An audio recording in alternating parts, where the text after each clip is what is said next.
A ver, algo importante acá. Para activar los subtítulos, escenas cerradas activado. Subtítulos grandes activado.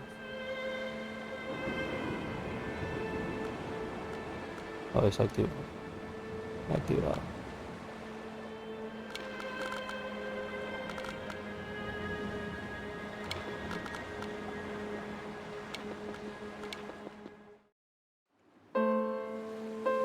Dear Esther, the morning after I was washed ashore, salt in my ears, sand in my mouth, and the waves always at my ankles, I felt as though everything had conspired to this one last shipwreck.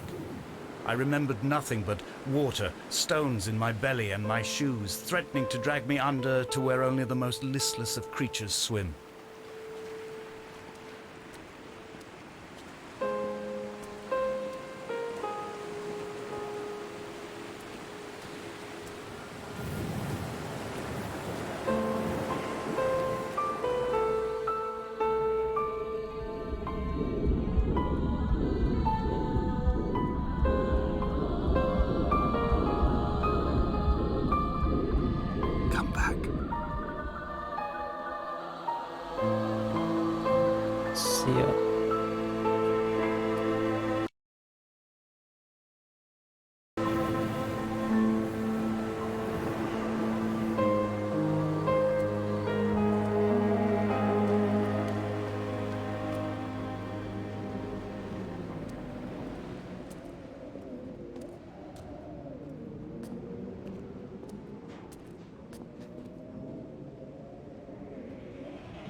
Pero quiero ver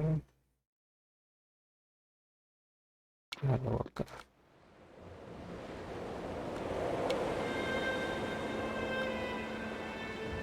No desactivo esto.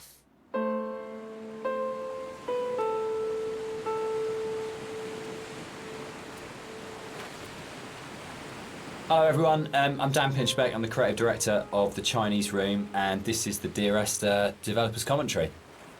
Hi, I'm Robert Briscoe, I'm the artist on Dear Esther. And I'm Jessica Curry, and I was the composer on the game. So what you're looking at today is a Vamos a hacerlo sin yo. Los comentarios.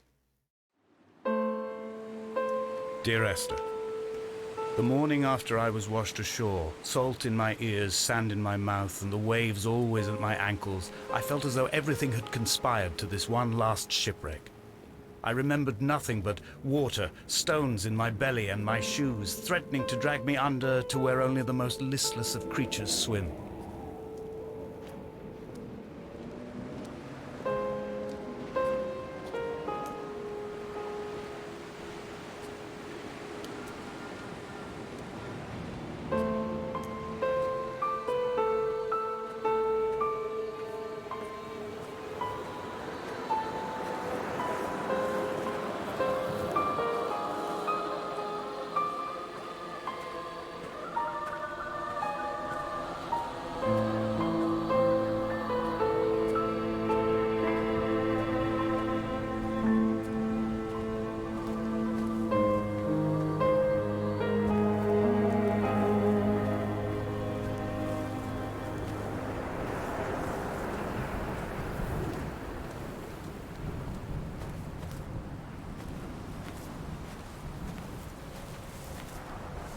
Donnelley reported the legend of the hermit, a holy man who sought solitude in its most pure form. Allegedly, he rode here from the mainland in a boat without a bottom, so all the creatures of the sea could rise at night to converse with him. How disappointed he must have been with their chatter. Perhaps now, when all that haunts the ocean is the rubbish dumped from the tankers, he'd find more peace. They say he threw his arms wide in a valley on the south side, and the cliff opened up to provide him shelter. They say he died of fever 116 years later. The shepherds left gifts for him at the mouth of the cave, but Donnelley records they never claimed to have seen him. I have visited the cave and I have left my gifts, but like them, I appear to be an unworthy subject of his solitude.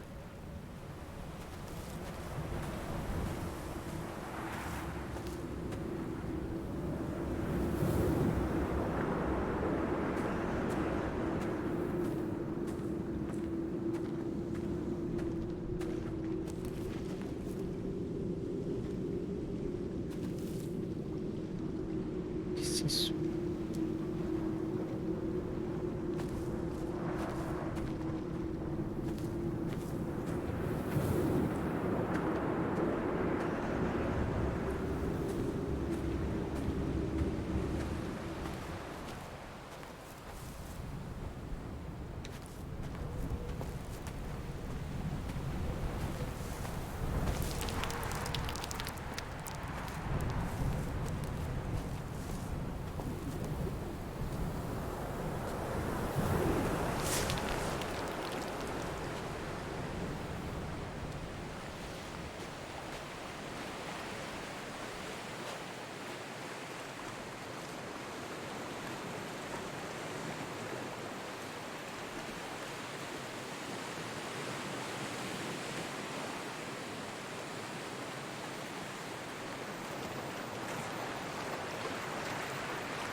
There was once talk of a wind farm out here, away from the rage and the intolerance of the masses.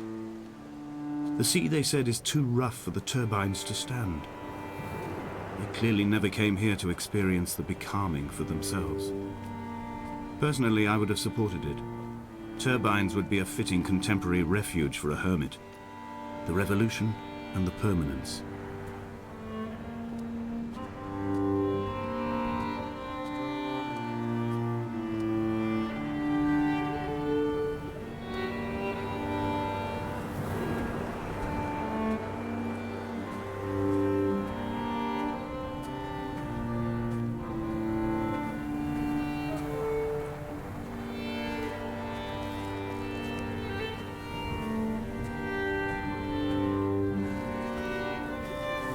The mount is clearly the focal point of this landscape.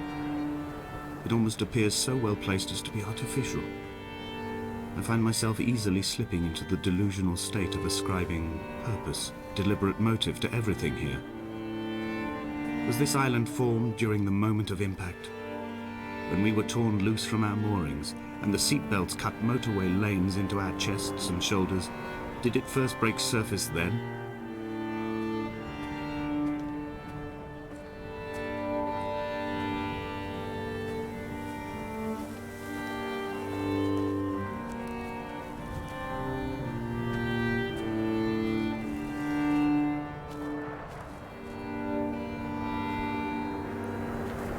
When someone had died or was dying, or was so ill they gave up what little hope they could sacrifice, they cut parallel lines into the cliff, exposing the white chalk beneath. You could see them from the mainland or the fishing boats, and know to send aid or impose a cordon of protection, and wait a generation until whatever pestilence stalked the cliff paths died along with its hosts. My lines are just for this. To keep any would-be rescuers at bay. The infection is not simply of the flesh.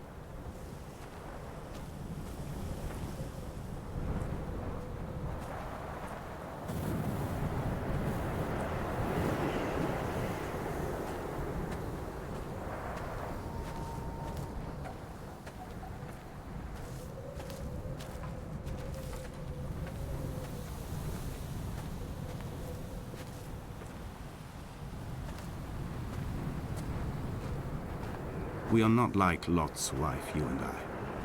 We feel no particular need to turn back. There's nothing to be seen if we did. No tired old man parting the cliffs with his arms. No gifts or Bibles laid out on the sand for the taking. No tides turning or the shrieking gulls overhead. The bones of the hermit are no longer laid out for the taking. I have stolen them away to the guts of this island, where the passages all run to black, and where we can light each other's faces by their strange luminescence.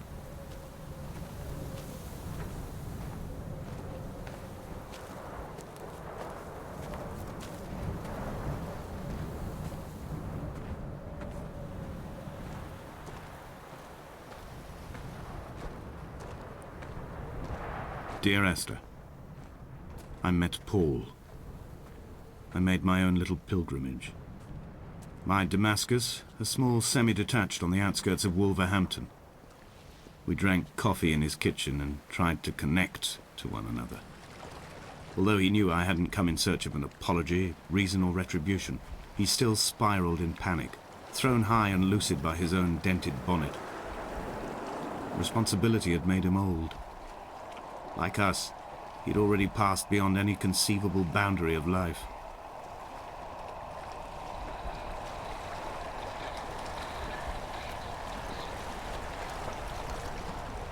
This hermit, this seer, this distant historian of bones and old bread, where did he vanish to? Why, asked the farmers. Why, asked Jakobson. Why bother with your visions at all, if you're just to throw your arms up at the cliff and let it close in behind you and seal you into the belly of the island, a museum shut to all but the most devoted?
I've become convinced I am not alone here, even though I'm equally sure it is simply a delusion brought upon by circumstance. I do not, for instance, remember where I found the candles, or why I took it upon myself to light such a strange pathway. Perhaps it is only for those who are bound to follow.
Dear Esther, I have now driven the stretch of the M5 between Exeter and Bristol over 21 times. But although I have all the reports and all the witnesses, and have cross-referenced them within a millimetre using my Ordnance Survey maps, I simply cannot find the location. You'd think there would be marks to serve as some evidence.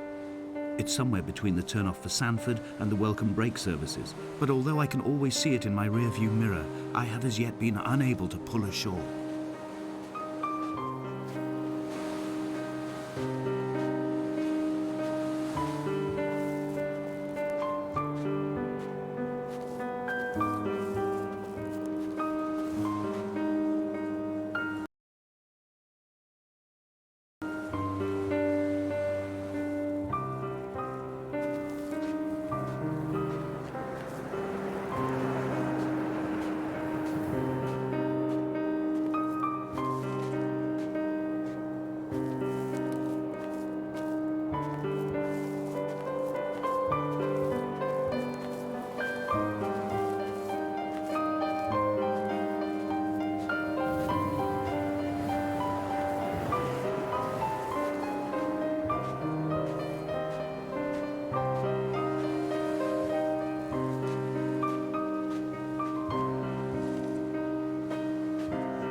There must be a hole in the bottom of the boat. How else could new hermits have arrived?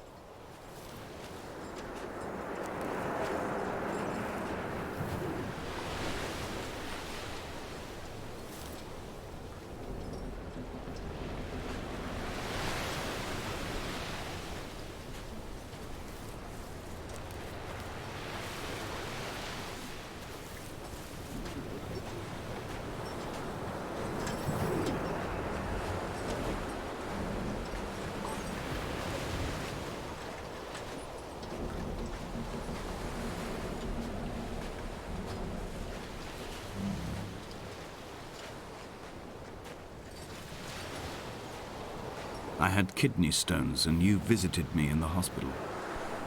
After the operation, when I was still half submerged in anesthetic, your outline and your speech both blurred. Now my stones have grown into an island and made their escape, and you have been rendered opaque by the car of a drunk.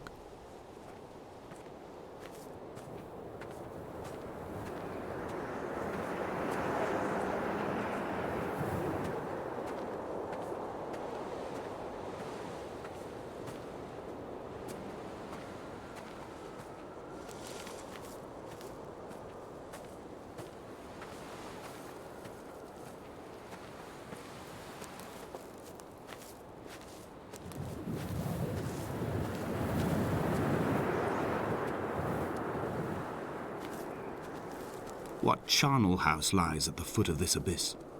How many dead shepherds could fill this hole?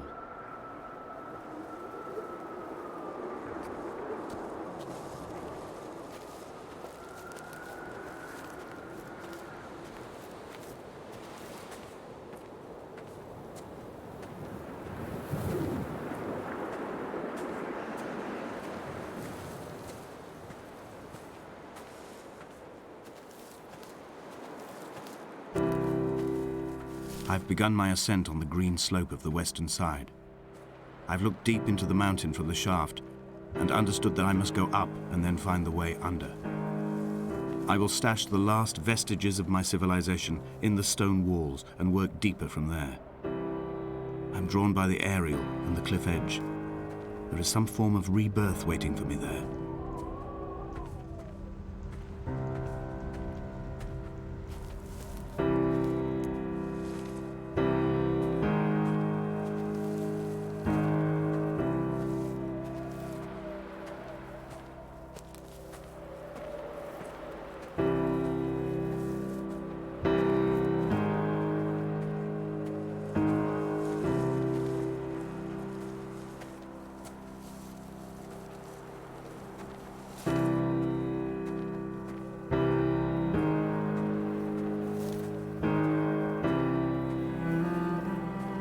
The bothy was constructed originally in the early 1700s. By then, shepherding had formalized into a career. The first habitual shepherd was a man called Jakobson, from a lineage of migratory Scandinavians. He was not considered a man of breeding by the mainlanders. He came here every summer whilst building the bothy, hoping eventually that becoming a man of property would secure him a wife and a lineage. Donnelley records that it did not work. He caught some disease from his malcontented goats and died 2 years after completing it. There was no one to carve white lines into the cliff for him either.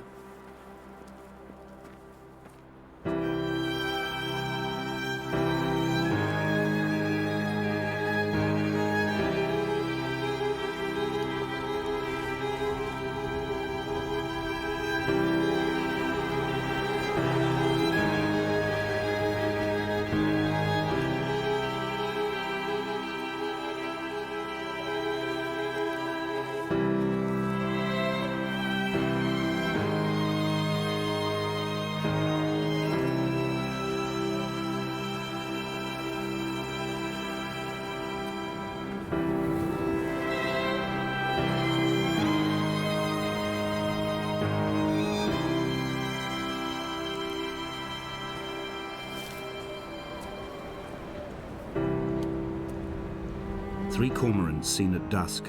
They did not land. This house built of stone, built by a long-dead shepherd.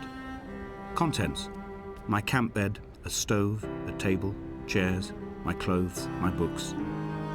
The caves that score out the belly of this island, leaving it famished. My limbs and belly famished. This skin, these organs, this failing eyesight. When the battery runs out in my torch, I will descend into the caves and follow only the phosphorescence home.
What to make of Donnelley, the laudanum and the syphilis? It is clearly not how he began, but I've been unable to discover if the former was a result of his visiting the island or the force that drove him here. For the syphilis, A drunk driver smashing his insides into a pulp as he stumbled these paths, I can only offer my empathy. We're all victims of our age. My disease is the internal combustion engine and the cheap fermentation of yeast.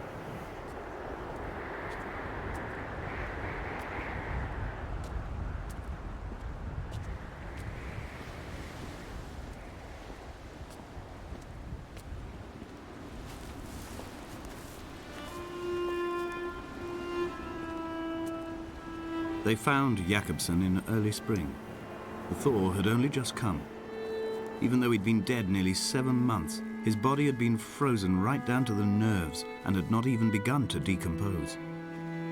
He'd struggled halfway down the cliff path, perhaps looking for some lost goat, or perhaps in a delirium, and expired, curled into a claw right under the winter moon. Even the animals shunned his corpse. The mainlanders thought to bring it home unlucky. Donnelley claims they dragged it to the caves to thaw out and rot, but he is proving an unreliable witness.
Climbing down to the caves, I slipped and fell and have injured my leg.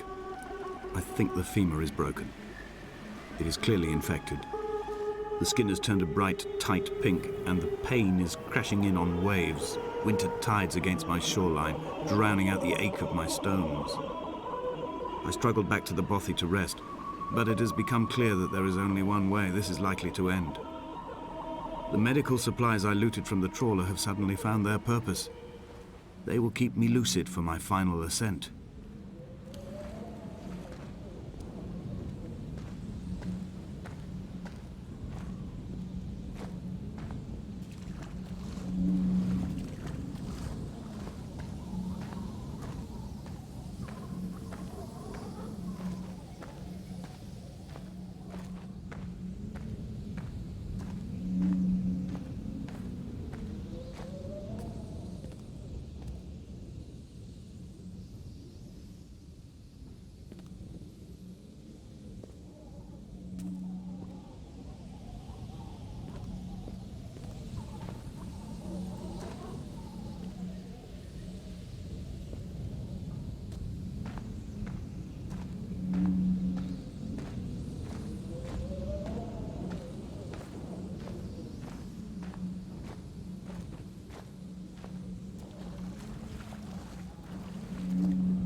From here, this last time, I have understood there is no turning back.